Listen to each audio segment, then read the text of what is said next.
Hello, everybody. This is Gregorio Julian in the YouTube channel. Please subscribe to the YouTube channel Gregorio Julian and give it a like. Today, we're going to talk about credit. How important to have a good credit can make you rich very fast. Remember, subscribe and give it a like and ring the notification bell. That way, YouTube can send you the new videos.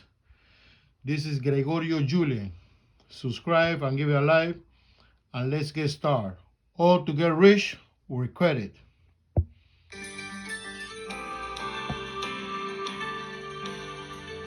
Establishing and improving your credit.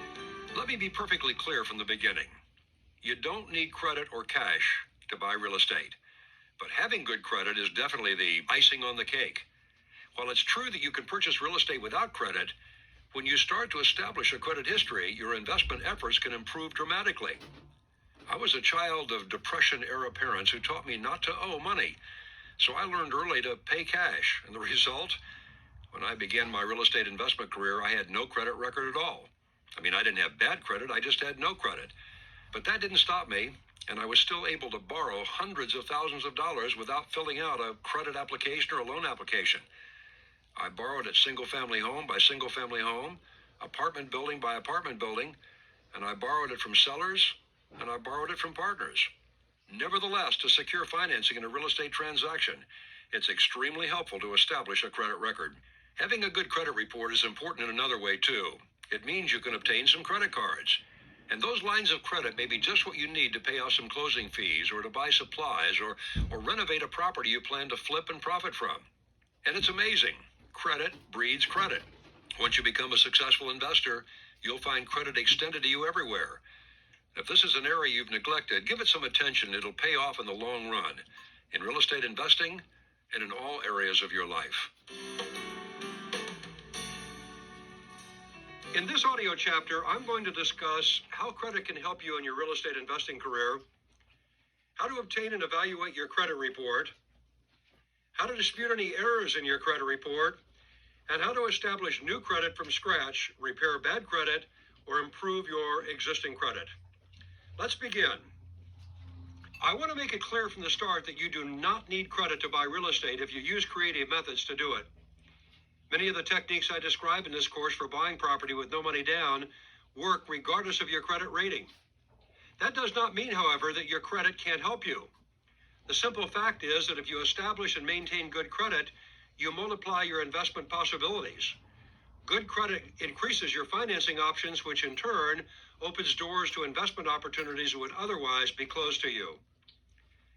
The most obvious application of credit in real estate investing is that of borrowing money from a lending institution to cover the purchase of a property. As a real estate investor, however, credit can provide you with flexibility when it comes to paying for expenses that are not related to such loans. For example, if you have a credit card, you could use it to pay for costs associated with fixing up a property, either by directly charging the cost or by using cash advances. In either case, the credit you've established with a credit card issuer allows you to borrow funds conveniently as needed to make repairs to the property. Webster's New World Dictionary defines credit as trust in one's integrity in money matters and one's ability to make payments when due. In other words, credit is a measure of trust between a lender and a borrower. The more trustworthy you are as a borrower, the more willing lenders are to loan money. Your credit can never be too good. Even if your current credit rating is high, it pays to improve it. Fortunately, the process of equipping yourself with good credit is simple. In fact, it involves 3 basic steps. First, evaluating your current credit. Second, establishing new credit if you're a first-time borrower. And 3, improving your existing credit.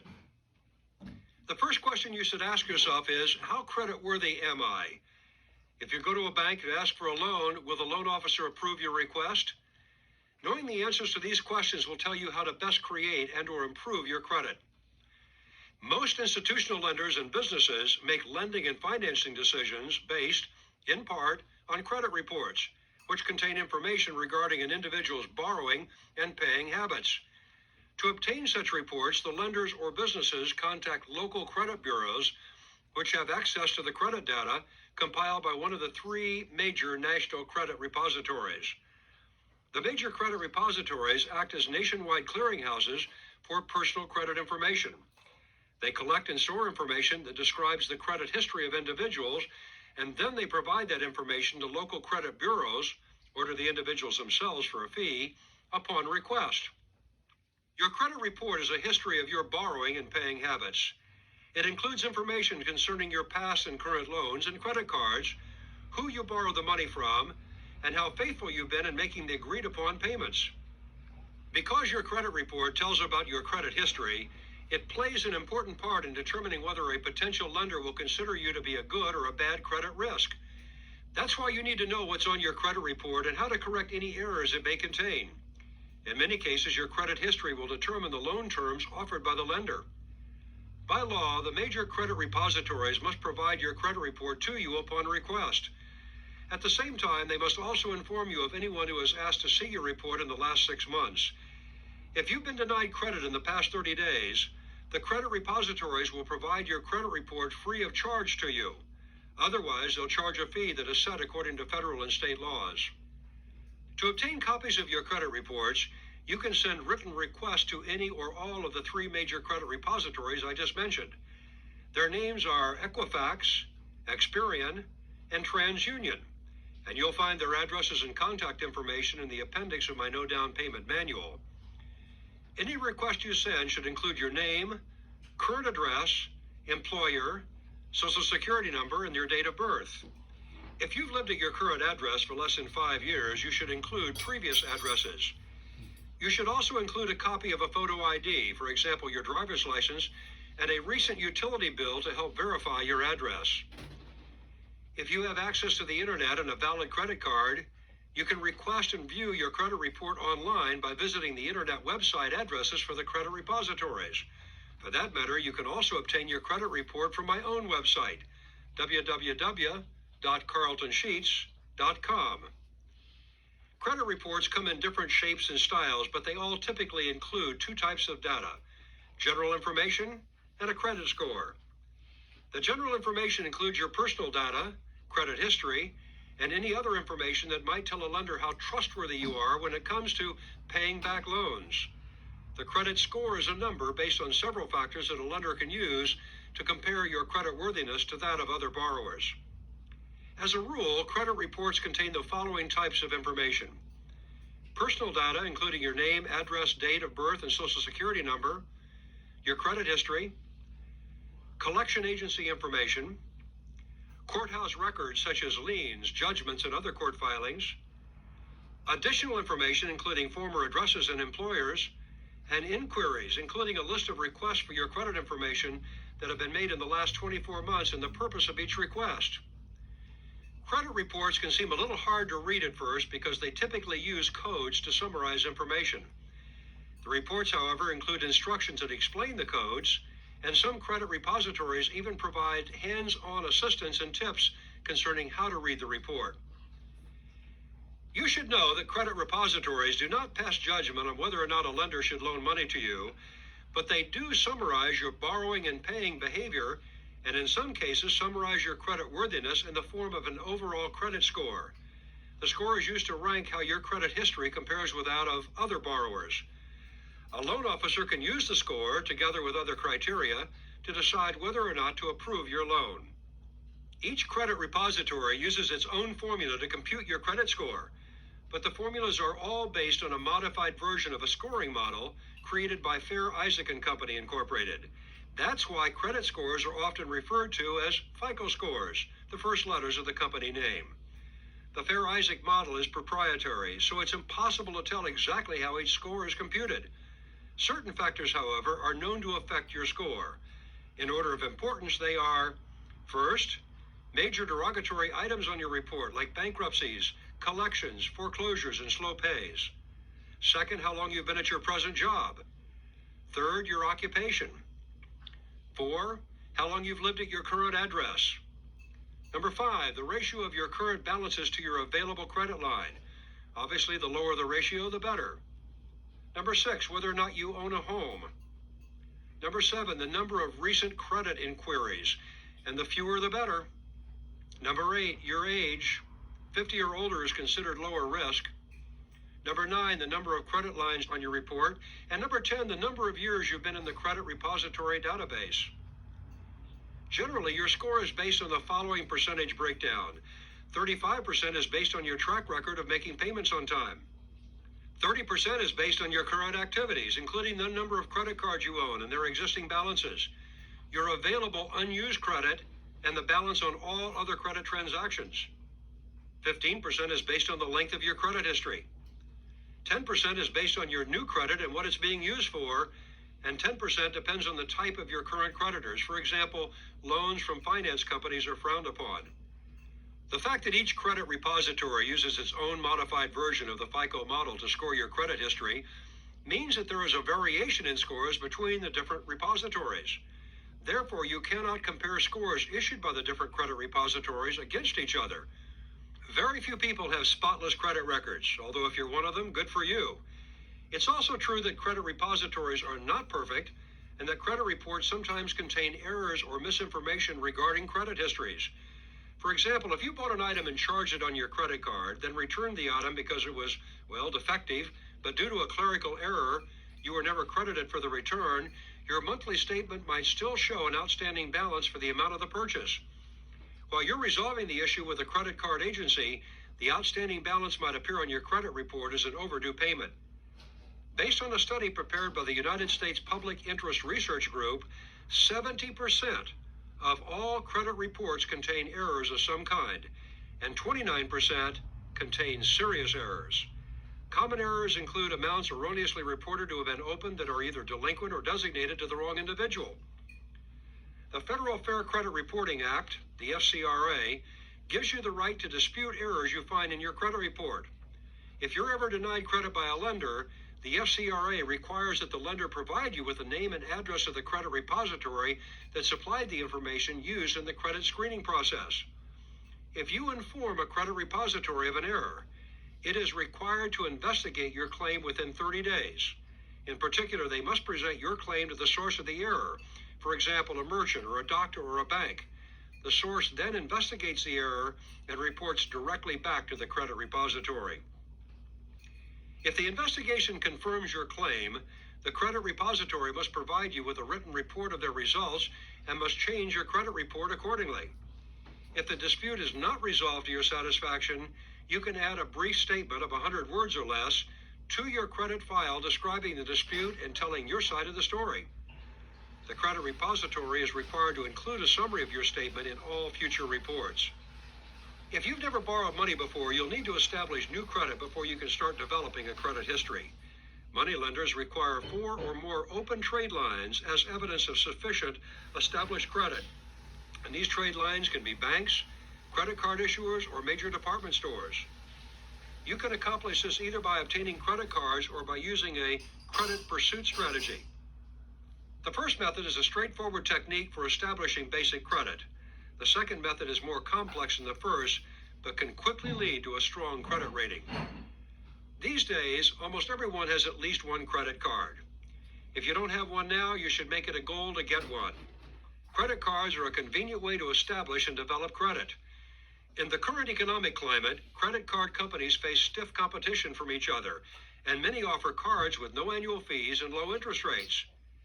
It is to your advantage to evaluate the competitiveness of your current cards and or compare lending institutions before obtaining a new credit card.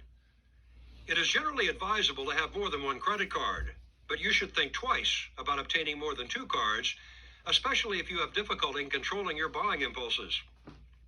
Having too many credit cards can sometimes hurt your ability to get a loan, even if you never use the cards. A lender might decide, for example, that the total amount of credit available to you might allow you to build up a greater debt load than you could reasonably handle. I recently read about a man in Santa Clara, California, who had 1,186 credit cards, and he had a capability of borrowing over $2 million against those credit cards. I wonder how much trouble he would have in borrowing money from a bank. At first glance, it might seem impossible, or difficult at least, to obtain credit cards if you have no credit history. After all, how can a lender or credit card agency determine your credit worthiness if you have no past performance to evaluate? It's not uncommon, however, for some businesses and credit card agencies to issue cards to first-time cardholders. The key to obtaining such cards is in knowing which cards to apply for and how to apply for credit. To increase your chances of obtaining a first credit card, you should apply to businesses or lenders that most readily issue such cards. A few such businesses and lenders include gasoline companies, airline and major department store chains, local merchants, and banks that offer secured credit cards. Gasoline companies, airlines, and major department store chains, such as Sears and J.C. Penney's, often represent the easiest types of credit cards to obtain. As national retailers in a competitive environment, they're interested in attracting and retaining as many potential customers as they can. By issuing credit cards, they make it convenient for consumers to purchase goods in their stores. Local merchants, such as furniture stores or appliance outlets, are often willing to extend first-time credit to local residents. Like the national chains, they're interested in attracting and retaining potential customers. In the case of local merchants, however, reputations often spread by word of mouth. Showing preference to local residents helps a merchant build a strong and loyal customer base. Secured credit cards look like ordinary national credit cards like Visa or MasterCard. They work differently, however, in that they don't represent an actual loan by the issuing agency. Instead, charges made using a secured credit card are withdrawn from an existing account. It's your money. The balance in that account sets the credit limit for the card. For example, if you have a secured credit card with a $300 limit, you can charge purchases against the card up to a maximum of $300. Each purchase you make lowers the limit on the card, and when the limit reaches zero, you cannot use the card again until you deposit more money into the account. Secured credit cards do not directly establish credit, but they do establish a relationship with the issuing agency, for example, a local bank. Oftentimes, when the balance in the account is depleted, the bank will extend an unsecured credit limit on the card. And please keep in mind that this card might negatively affect your credit score. To obtain a secured credit card, visit a bank that offers such cards and deposit money into an account against which the card charges will be drawn. If the bank extends an unsecured credit limit when the account balance is depleted, continue to use the card in moderation and make the payments on time each month. When you apply for a loan or a credit card, you must usually fill out a credit application. As your credit improves, you might begin to receive offers for credit cards for which you've been pre-approved, however. Different lenders and credit card agencies use different types of forms, but in addition to personal data, most require information concerning employment and income, assets, and banking. I have included an example in my no down payment manual so that you can see what a typical application looks like. In recent years, computerized screening programs have become a primary tool that credit analysts use in evaluating credit applications. The computer programs are designed to look for positive and negative factors and to weigh the factors against each other in recommending whether or not to approve the application. Positive factors include such things as home ownership, savings accounts, job stability, and a low debt-to-income ratio. Negative factors include things like too many dependents, no history of saving, job hopping, and a high debt-to-income ratio. Knowing how the screening programs treat the factors listed previously can improve your chances for approval when filling out a credit application. For example, in the employment and income section of an application, you should list the income of any family members who share in household expenses, including spousal income, even if your spouse is not required to co-sign the credit application or loan. If you're self-employed, you should list yourself as the president of your company, and if possible, obtain and list a business number that is different from your home telephone number. If you're employed by a company or a corporation, list a job title that sounds official, like administrative assistant rather than secretary, or account executive rather than salesman. Also, if you've changed jobs frequently, list the reasons for job changes on a separate piece of paper and include the list when you file the application. In the banking section of the application, list all of your current checking and savings accounts. If you don't currently have a checking or savings account, open one of each before you apply for credit. Finally, if you own credit cards that you haven't used for a while, consider canceling them before applying for new credit. Unused credit balances can lower your credit score. You can also increase your chances of being approved by making sure that your monthly debt load won't become unmanageable when you factor in the monthly payments associated with a new loan. the total amount of your monthly debt payment should not exceed a percentage limit of your gross monthly income. In general, those limits are: if you do not include a mortgage loan, the limit is 28%. If you do include a mortgage loan, the percentage limit is 36%. For example, if your gross monthly income is $4,000, your monthly debt payments, excluding a mortgage loan on real estate, should not exceed $1,120, which is 28% of $4,000. In addition, if you have homeowners association dues, they would be included in the housing expenses to income ratio. When you include the mortgage payment, your total monthly debt payments should not exceed $1,440, which is 36% of $4,000 for conventional loans. That means if your current monthly debt payments total $950 and your gross monthly income is $4,000, the highest mortgage payment you can afford is $490. How did I get that figure? $1,440, which is 36% of $4,000, minus current monthly debt payments of $950 equals $490. Again, that is the highest monthly mortgage payment you can afford. If you have outstanding short-term loans, 3 to 6 months, or credit card debts that cause your debt payment total to exceed the percentage limits I just mentioned, consider paying off the loans before applying for new credit. Finally, keep in mind that lenders often consider the purpose of a loan when deciding whether or not to approve an application. It's much easier to get a loan for home improvements, medical expenses, debt consolidation, or education expenses than it is to get a loan for a vacation. If you have cash available to you but don't yet have credit, you can use the cash to generate a credit history by using my credit pursuit strategy. The credit pursuit strategy works by using your available cash to purchase financial instruments that are then used as collateral to secure loans. It can be broken down into 2 major phases. The first phase of the credit pursuit strategy is a 6-step process designed to use available cash that you have or might borrow from a family member to establish a credit history. It goes like this. Number 1, contact 3 local banks to find out the minimum amount of money that each is willing to loan on a short-term basis, that is 6 months.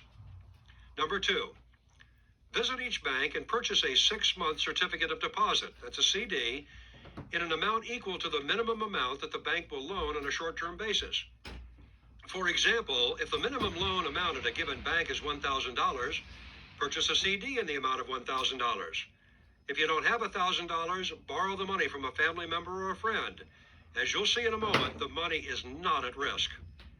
2 weeks after you purchase the CDs, visit each bank again and apply for a 6-month installment loan in an amount exactly equal to the value of the CD held in the bank. For example, you would apply for a loan of $1,000. Now make sure that the terms of the loan that you apply for are 6 months or longer. Otherwise, the loans are not going to show up on your credit report. At each bank, offer to use the CD issued by the bank as collateral to secure the loan. Loan officers are generally comfortable making such loans because if the loan is not repaid, the bank takes ownership of the CD used as collateral. You see, from the bank's point of view, the loan is a very low risk. If the loan officer asks your purpose in obtaining the loan, be honest and admit that you're trying to develop credit with the bank. Reassure the officer that the loan will be repaid on time, if not earlier than the term allows, and indicate that your eventual goal is to obtain a mortgage loan from the bank. Deposit the money that you have received from the 3 loans into an interest-bearing checking or savings account. You're going to be using that money in the account to pay back the loans. In each of the next 3 weeks, make full monthly payments on all 3 loans. After that, make regular monthly payments on time each month until all 3 loans are paid off. At the end of 6 months, redeem the CDs to recover your initial investment. In most cases, you'll receive a repayment coupon book from each bank shortly after you take out the loan. You must include a coupon from the book with each loan payment. It's advisable to make 1 or 2 payments directly to the loan officer rather than through the mail. Doing so provides you with an opportunity to get to know and build a relationship with the loan officer, whom you can then use as a reference when applying for loans at other banks. After completing this strategy, you will have established a positive credit record with 3 separate banks, each of whose loans will be listed on your credit report. From then on, you can use the 3 banks as credit references on future loan applications And if you developed a relationship with the loan officers at the bank, you can even use their names directly. Because you recover the initial investment when the CDs mature, the total cost of this strategy is minimal. In fact, the total cost is equal to the interest you pay on the 3 loans, minus the interest you earn on the CDs and the money borrowed. You're going to be paying interest on loans totaling $3,000 and earning interest on loans plus CD of $6,000. In the second phase of the credit pursuit strategy, you improve the credit history you established in phase 1 through an ongoing process that involves the following steps. After you've completed phase 1 and established credit, return to each of the 3 banks and apply for a $500 unsecured loan for a term of 60 to 90 days. Repay each loan ahead of schedule. 6 months later, return to the bank again and apply for an even larger loan. Repay the new loans ahead of schedule. Repeat steps 3 and 4 every 6 months. You see, by borrowing larger and larger amounts of money from each bank in the form of unsecured loans, and then repaying each loan ahead of schedule, you'll improve your borrowing reputation with the banks and make it easier to borrow the large amounts of money that are sometimes required for real estate transactions. As I said before, your credit can never be too good. If you have bad credit, you should take steps to repair it so that you'll be able to borrow funds when necessary for fix-up projects or other expenses related to real estate investment. If you have good credit, it pays to make it better because doing so opens doors to opportunities that are otherwise unavailable to you. Bad credit is usually due either to errors in your credit report caused by others or by your own past borrowing and payment behavior. If your credit has been damaged by errors in your credit report, you can take steps to repair it by obtaining the report and disputing the errors as previously discussed. If your poor credit rating is a result of past behavior, you must stop the behavior and develop a new reputation of paying on time. If you have existing credit cards or accounts, you can begin the repair process by making regular monthly payments equal to or greater than the minimum amount due, and by cutting down on your spending, if necessary, at least until the account balances are of a manageable size. One of the most important factors in determining your credit worthiness is your ability to pay bills on time. By making regular payments, even if they amount to no more than the minimum due, you at least establish a reputation as a trustworthy borrower. If your current credit is so bad that you're unable to obtain a credit card by the methods described above, you should seek help through any one of the privately operated agencies that specialize in obtaining cards for people who have trouble getting them. Such agencies do not charge for their services if they're not successful in getting you a card. You can usually find them listed in the phone book, in the classified ad section of your local newspaper, or in major national newspapers like the Wall Street Journal or USA Today. You can also find them on the internet by using a search engine, like the ones available at yahoo.com, lycos.com, or google.com. Keep in mind that because your credit rating is based on your personal history of borrowing and making payments, the process of repairing bad credit can take a long time. Be patient and take heart, because many of the techniques described in this course for buying real estate with no money down work, even if you have bad credit. You see, your credit is like a muscle. The more you exercise it, the stronger it becomes, especially if you don't pay off the balances every month. To employ this strategy to increase your limits, charge a purchase on your credit card and make a payment each month that is 20% greater than the minimum payment required. In several months, the institution that issues the credit card will probably increase your spending limits automatically. Suppliers of the goods and services that you'll use as a real estate investor, such as hardware stores and landscape nurseries, can often be used to improve your credit. If you present yourself to them as a real estate investor, they might allow you to establish lines of credit for the goods and services they provide. Also, some suppliers will offer you a discount of as much as 20% on their goods and services because as a real estate investor, you'll be considered a trade account. And obviously, the suppliers will hope to gain and then retain your business. In addition to making good credit better, it's important to preserve the good credit you already have. One simple way to do this is to obtain overdraft protection at your bank. Overdraft protection prevents you from having checks returned to your bank for lack of funds. It works by advancing a small loan to you if you write a check that exceeds the amount of money you have in your account. Under the right circumstances, you can receive up to $100,000 of overdraft protection. This protection is especially useful when you need a cash advance for down payments and closing costs, because unlike credit card agencies, banks usually do not impose a service charge for the advance. In addition, the interest rate on a cash advance from a bank is typically lower than it is for a credit card cash advance. If you already have good credit, your bank will almost certainly allow you to apply for overdraft protection, and you'll probably be required to fill out a credit application. Some banks charge an annual fee for the service, which can range from $20 to $50, while others don't charge at all. If your current bank does not offer overdraft protection, you should open an account at a bank that does. Okay, let's recap the material I've covered in this audio chapter. First, you don't need good credit to buy real estate, but having good credit increases your financing options and therefore your investment opportunities. Credit is a measure of trust between a lender and a borrower, and the more trustworthy you are in repaying your loans, the more willing lenders will be to loan money to you. Your credit is summarized in credit reports that you can obtain from any one of the 3 major credit repositories.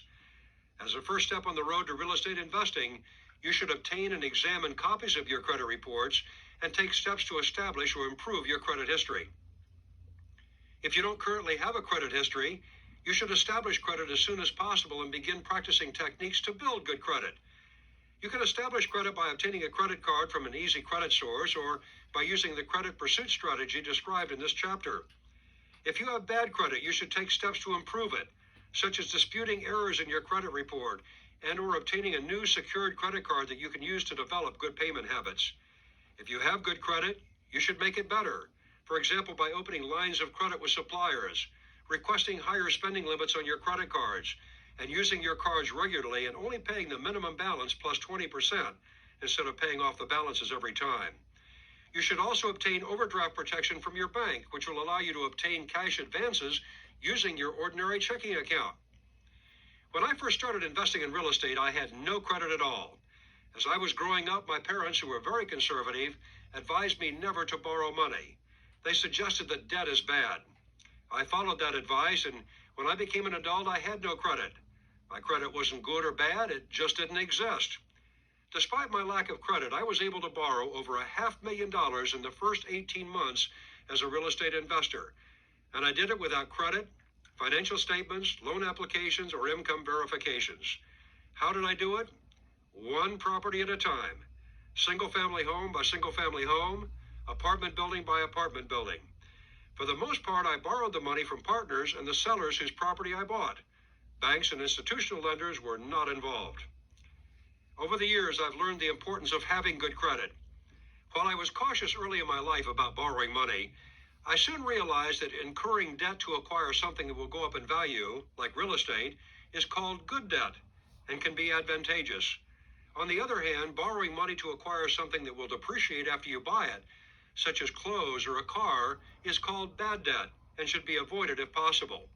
Although many of the no down payment techniques I describe in this course do not require credit, good credit always expands your options and opens the door to opportunities that would otherwise not be available to you.